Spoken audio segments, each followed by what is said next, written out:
3.1절이 되면 우리는 늘 같은 이름들을 떠올립니다. 유관순, 안중근, 김구. 그러나 조선을 위해 싸운 사람들이 오직 조선인뿐이었을까요? 맨몸으로 나선 조선인들의 함성을 기록하기 위해 목숨을 걸고 카메라를 들었던 캐나다인.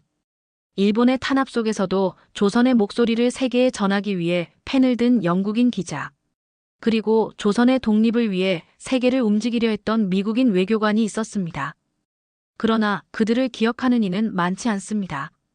지금 그들의 이야기를 다시 세상에 알립니다. 우리는 그들을 기억해야 합니다. 지금 그들이 걸었던 길을 따라가 보실까요? 구독과 좋아요 부탁드려요. 태극기가 바람에 나부꼈다. 3.1절이었다. 사람들이 하나둘 광화문 광장으로 모여들었다. 노인들은 주름진 손으로 태극기를 쥐고 있었고 아이들은 부모 손을 잡고 깃발을 흔들었다. 낯선 얼굴도 많았다. 금발의 젊은이들, 푸른 눈을 한 외국인들이 사람들 틈에 서서 무언가를 기다리고 있었다. 나는 카메라를 목에 걸고 천천히 행사장을 둘러보았다. 올해도 3.1절 기념 다큐멘터리를 준비하고 있었고 이곳의 분위기를 담아야 했다. 무대 위에서는 3.1절 노래가 울려 퍼졌고 사람들은 하나같이 차분한 표정으로 그 순간을 지켜보고 있었다. 그때였다. 한 외국인이 무대 가까이에 서 있었다. 키가 크고 곱슬거리는 머리에 단정한 정장을 입고 있었다. 그는 손에 작은 태극기를 들고 조용히 행사 장면을 바라보고 있었다. 그 모습이 묘하게 낯설었다. 행사가 끝난 후 그는 여전히 광장에 남아 있었다. 나는 호기심에 다가갔다. 그는 태극기를 바라보며 한동안 움직이지 않았다. 마치 이곳에 온 이유를 곱씹는 듯했다. 나는 조심스럽게 다가가 말을 걸었다. 그는 유창한 한국어로 대답했다. 3.1절을 기념하기 위해 한국에 왔다고 했다. 조용히 묻지 않을 수 없었다. 왜 3.1절에 관심을 가지게 되었냐고. 그의 대답은 간결했다.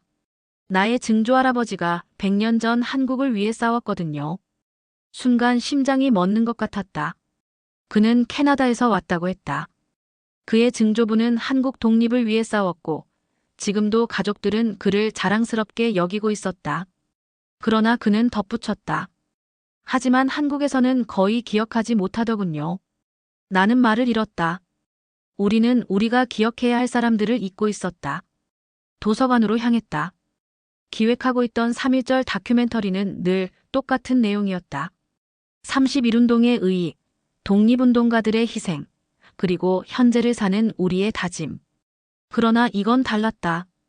우리는 과연 우리를 도운 이방인들의 희생을 기억하고 있었던가? 기록을 찾기 시작했다.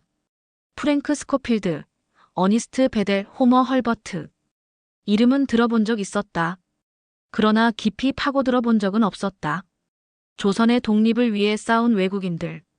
생명의 위협을 무릅쓰고 일본의 탄압에 맞섰던 사람들. 나는 한 장의 사진을 보았다. 프랭크 스코필드. 30.1운동 당시 일본 경찰이 시위대를 무자비하게 진압하는 모습을 직접 카메라에 담았다. 학살의 현장을 기록했고 그 필름을 해외에 보냈다. 일본 헌병들은 그를 감시했고 결국 조선을 떠나게 만들었다. 그러나 그는 끝까지 조선을 잊지 않았다. 다른 기록을 찾았다. 어니스트 베델. 영국 출신의 언론인. 대한매일신보를 창간해 일본의 만행을 폭로했다. 그의 신문은 조선인들에게 용기를 주었고 독립운동가들에게 메시지를 전달하는 창구가 되었다. 일본은 그를 탄압했다. 감옥에 가두었고 신문을 폐간하려 했다. 그러나 그는 끝까지 저항했다. 그리고 어느 날 갑작스럽게 세상을 떠났다. 그들은 조선인이 아니었다. 그럼에도 불구하고 조선을 위해 싸웠다. 나는 책을 덮었다. 왜 몰랐을까? 왜 우리는 그들을 잊어버렸을까? 그들이 싸웠던 그 순간, 그들이 느꼈던 감정, 그들이 남긴 기록. 그것을 직접 보고 싶었다. 그들의 흔적을 찾아 떠나야 했다. 나는 항공권을 검색했다. 출발지 인천국제공항. 도착지 토론토 피어슨 국제공항. 손가락이 결제 버튼 위에서 망설였다. 그러나 나는 알았다. 이건 단순한 여행이 아니었다. 기억해야 할 사람들을 찾으러 가는 길이었다. 토론토의 공기는 한국과 달랐다. 비행기에서 내린 순간 싸늘한 바람이 피부를 스쳤다. 눈 덮인 거리는 조용했고 사람들은 바쁘게 어딘가를 향해 걸어가고 있었다. 나는 목을 움츠리며 공항을 빠져나왔다. 이곳이 프랭크 스코필드 박사의 고향이었다. 캐나다에서 태어나 영국에서 공부하고 결국 조선을 위해 싸운 사람. 그는 조선인이 아니었지만 조선인의 아픔을 누구보다 깊이 이해했던 사람이었다. 나는 가방을 끌고 택시에 올랐다. 토론토 대학교 도서관으로 가주세요. 운전사는 피곤한 얼굴로 고개를 끄덕였다. 차창 밖으로 보이는 낯선 풍경을 바라보며 나는 천천히 숨을 내쉬었다. 이번 여정은 단순한 취재가 아니었다.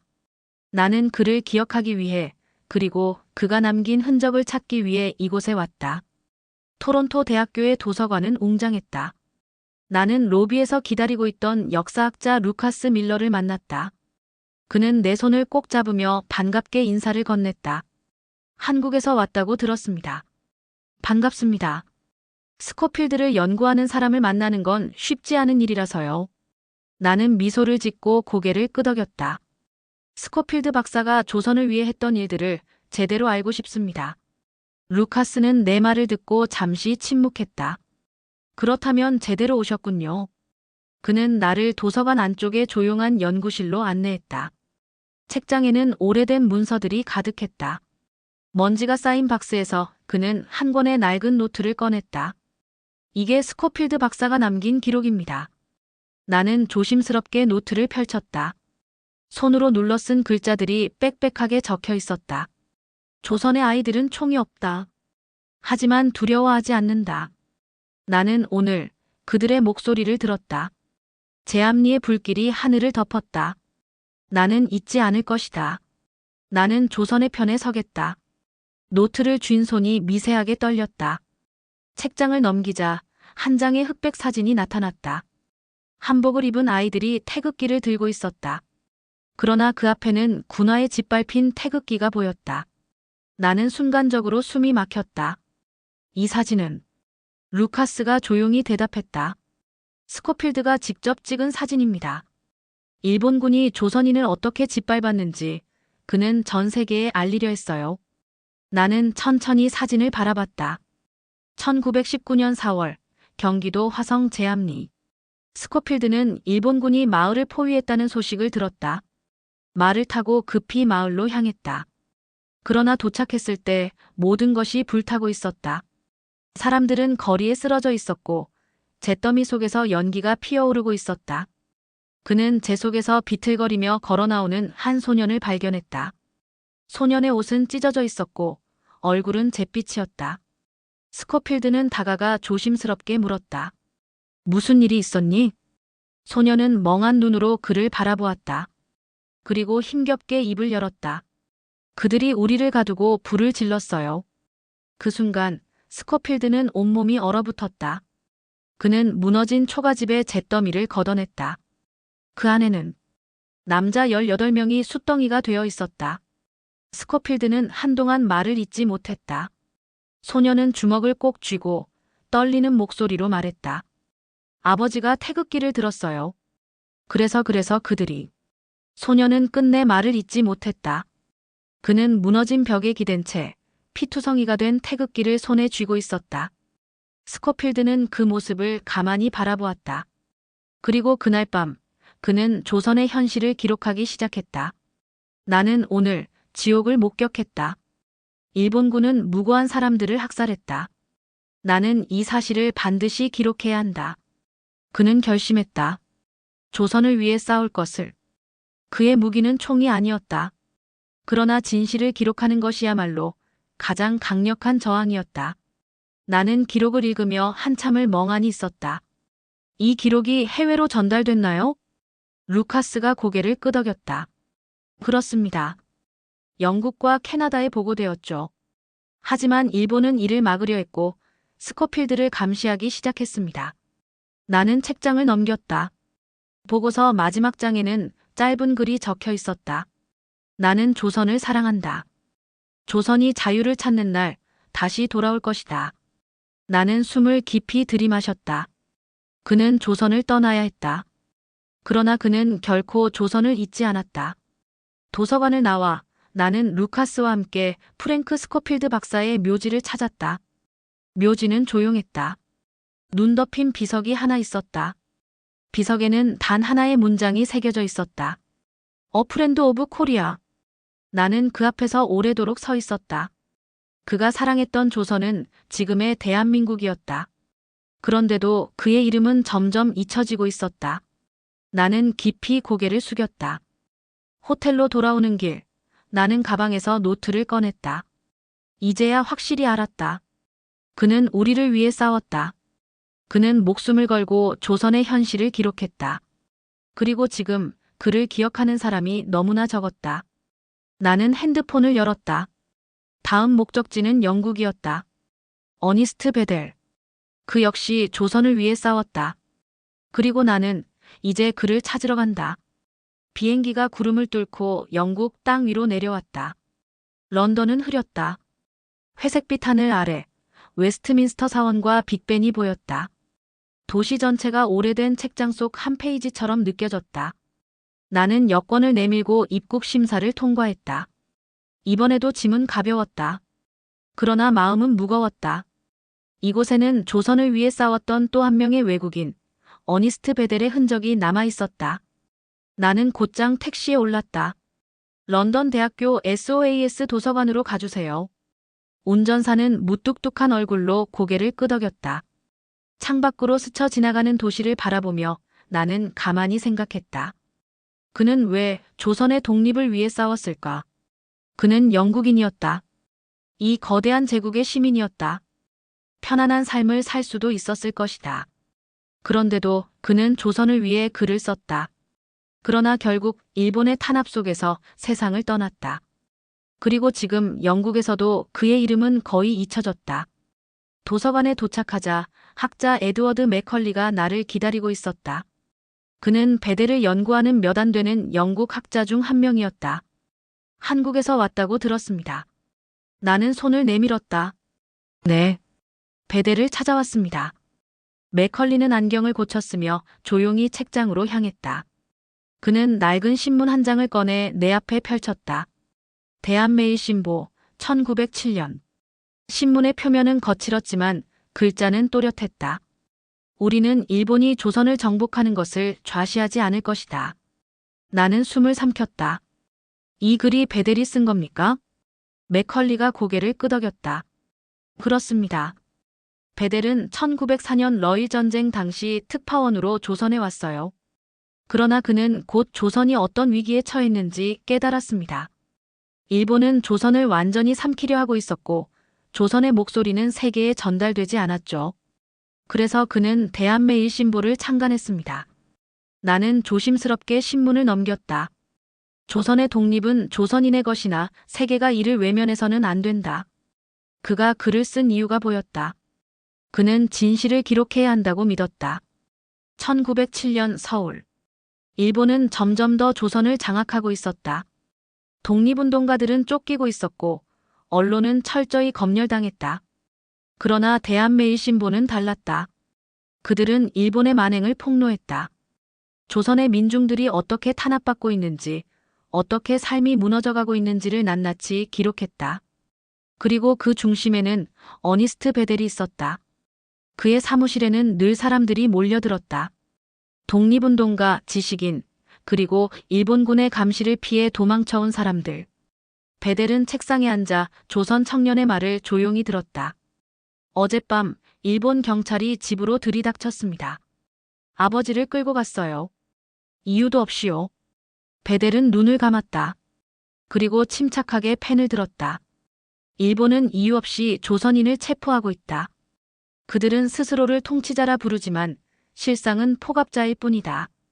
이 글은 곧바로 활자로 인쇄되었고 조선의 거리로 퍼져나갔다. 신문이 배포되자 일본은 격분했다. 그리고 결국 그를 체포했다. 나는 신문에서 눈을 떼지 못했다. 맥컬리가 한숨을 쉬며 말했다. 일본은 그를 투옥했고 강제로 영국으로 돌려보내려 했어요. 그러나 베델은 조선을 떠나지 않았습니다. 감옥에서 풀려나자마자 다시 대한매일신보를 만들었죠. 나는 신문을 넘겼다. 그러나 1910년 그 신문은 더 이상 발행되지 못했다. 베델이 죽었기 때문이었다. 나는 조심스럽게 물었다. 어떻게 죽었죠? 맥컬리의 표정이 굳어졌다. 공식적인 기록은 급성 질병입니다. 하지만 많은 사람들이 그가 독살당했을 가능성을 의심했어요.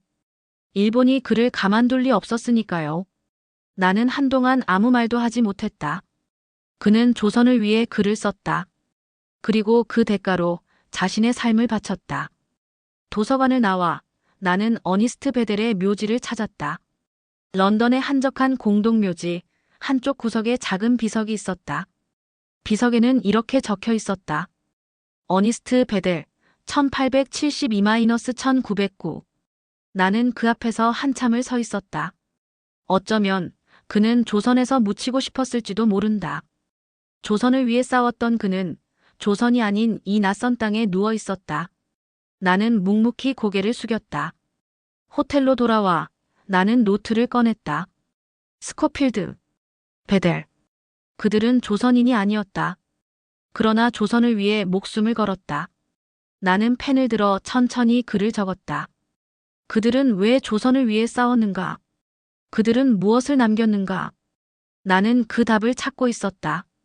그리고 다음 목적지는 호머 헐버트였다. 나는 다시 항공권을 검색했다. 이제 마지막 여정이 남아 있었다. 그들을 기억하기 위한 마지막 여정이. 비행기가 구름을 뚫고 하강하기 시작했다. 이번 목적지는 워싱턴 DC. 이제 마지막 한 사람이 남았다. 호머 헐버트. 그는 조선의 독립을 위해 펜을 들었고 조선의 자유를 위해 세계를 움직이려 했다. 그러나 그는 조선의 해방을 보지 못한 채 세상을 떠났다. 나는 그를 찾아 나섰다. 기록을 뒤지며 처음 깨달은 것은 그가 조선을 사랑했다는 사실이었다. 단순한 동정이나 이례적인 관심이 아니었다. 그는 조선인보다 더 조선을 사랑한 사람이었다.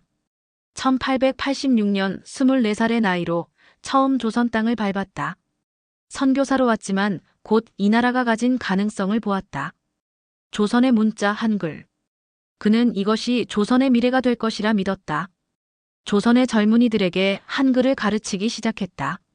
그러나 조선이 일본에게 무너져가고 있다는 걸 깨닫자 그는 조선을 떠나지 않았다. 오히려 조선의 편에 서서 싸우기로 했다. 그의 전쟁터는 신문과 외교였다. 그는 외쳤다. 조선은 독립국이다. 1907년 네덜란드 헤이그. 국제회의가 열렸다. 전 세계의 외교관들이 모여 각국의 독립과 평화를 논의하는 자리. 그리고 그곳에 조선의 사절단이 있었다. 고종이 보낸 헤이그 특사. 그러나 일본은 이를 막으려 했고 조선의 사절단이 발언할 기회를 얻지 못하게 했다. 그때 한 명의 서양인이 조용히 일어났다. 호머 헐버트. 그는 서류를 펼쳐들고 말했다. 조선은 일본의 식민지가 아니다. 일본이 불법적으로 이 나라를 삼키려 하고 있다. 조선의 독립은 보장되어야 한다. 그러나 그의 외침은 외면당했다. 일본의 로비는 강력했고 열강들은 침묵했다. 그러나 그는 포기하지 않았다. 그는 미국으로 건너가 대통령 시어도어 루스벨트를 만났다. 그리고 단도직입적으로 말했다. 조선의 독립을 지켜줘야 합니다. 그러나 루스벨트는 현실적인 답을 내놓았다. 미국은 일본과 동맹을 맺고 있다. 조선을 위해 개입할 수 없다. 헐버트는 굳은 얼굴로 일어섰다. 그럼 역사는 당신을 비난할 것입니다. 조선은 반드시 독립할 것입니다. 그는 미국에서도 일본의 방해를 받았고 조선으로 돌아갈 수도 없었다. 결국 그는 외국 땅에서 조선의 독립을 위해 싸우다 생을 마쳤다. 그러나 그는 마지막까지 조선을 잊지 않았다. 유언은 단 한 문장이었다. 나는 웨스트민스터 사원보다 조선의 땅에 묻히기를 원한다. 나는 그가 묻힌 곳을 찾았다. 서울 외국인 묘지. 그는 결국 조선이 독립한 후 한국으로 돌아왔다. 비석이 눈앞에 있었다. 나는 그 앞에서 묵묵히 섰다. 세상을 떠난 후에도 그는 이 나라에 남았다. 나는 핸드폰을 꺼냈다. 그리고 그 자리에서 카메라를 켜고 그의 비석을 비췄다. 조선을 위해 싸웠던 외국인들을 기억하십니까? 우리는 지금 그들을 기억하고 있습니까? 이제 마지막으로 해야 할 일이 남아 있었다. 그들의 이야기를 세상에 알리는 것. 나는 깊이 숨을 들이마셨다. 이제 마무리를 해야 한다. 나는 광화문 광장에서 다시 섰다. 3.1절 행사가 끝난 지 며칠이 지났지만 여전히 곳곳에 태극기가 걸려 있었다. 사람들은 일상으로 돌아갔고 도시는 평소와 다름없이 분주했다. 그러나 내 안에는 전과 다른 무언가가 자리 잡고 있었다. 나는 그들의 이야기를 듣고 그들의 발자취를 따라 걸었고 그들이 남긴 마지막 흔적 앞에서 고개를 숙였다. 그들은 조선인이 아니었다. 그러나 조선을 위해 싸웠다. 프랭크 스코필드. 31운동의 함성을 기록한 사람. 학살의 현장을 사진으로 남겼고 그 진실을 세상에 알리기 위해 목숨을 걸었다. 어니스트 베델. 펜을 무기로 삼아 일본과 맞선 사람. 조선의 목소리를 신문에 실었고 결국 감옥에서 탄압받다 끝내 숨을 거두었다. 호머 헐버트. 조선의 독립을 세계에 외친 사람. 미국 대통령에게까지 조선을 위해 싸워달라 요청했지만 외면당했다. 그러나 그는 마지막까지 조선이 독립할 것을 믿었다. 그리고 그 믿음은 현실이 되었다. 나는 핸드폰을 꺼내 3.1절 다큐멘터리 최종 편집본을 확인했다. 화면 속에서 그들의 얼굴이 스쳐 지나갔다. 태극기를 들고 맨몸으로 나선 조선인들. 그들을 지켜보며 펜을 들고 카메라를 들고 목소리를 높였던 외국인들. 그리고 그들의 희생. 나는 깊이 숨을 들이마셨다. 이제야 알았다. 그들은 우리를 도왔지만 우리는 그들을 기억하지 않았다. 그러나 이제는 다르다. 나는 그들을 기억한다. 나는 그들의 이름을 세상에 알릴 것이다. 그리고 그들의 희생이 헛되지 않았음을 증명할 것이다. 나는 카메라를 켰다. 3.1절을 맞아 나는 한마디를 남겼다. 우리는 그들을 기억해야 합니다. 그들이 우리를 위해 싸웠듯이 우리는 그들을 잊지 않을 것입니다. 카메라가 꺼졌다. 그러나 그들의 이야기는 이제 시작이었다. 여기까지입니다. 이 글을 쓰면서 가장 많이 떠올렸던 문장은 우리는 그들을 기억해야 한다. 입니다. 3.1절이 되면 우리는 태극기를 걸고 독립운동가들의 이름을 되새깁니다. 그러나 조선을 위해 싸웠던 또 다른 이름들은 점점 흐려지고 있었습니다. 우리는 그들의 희생 위에 세워진 나라에서 살아가고 있습니다. 그러나 그들이 조선을 위해 바친 시간과 목숨을 우리는 얼마나 기억하고 있을까요? 그들의 이름을 되찾고 그들의 헌신을 알리는 것은 이제 우리의 몫입니다. 독립운동가들이 남긴 정신처럼 그들이 품었던 조선을 향한 사랑을 우리가 이어가야 합니다. 우리는 결코 그들을 잊지 않을 것입니다.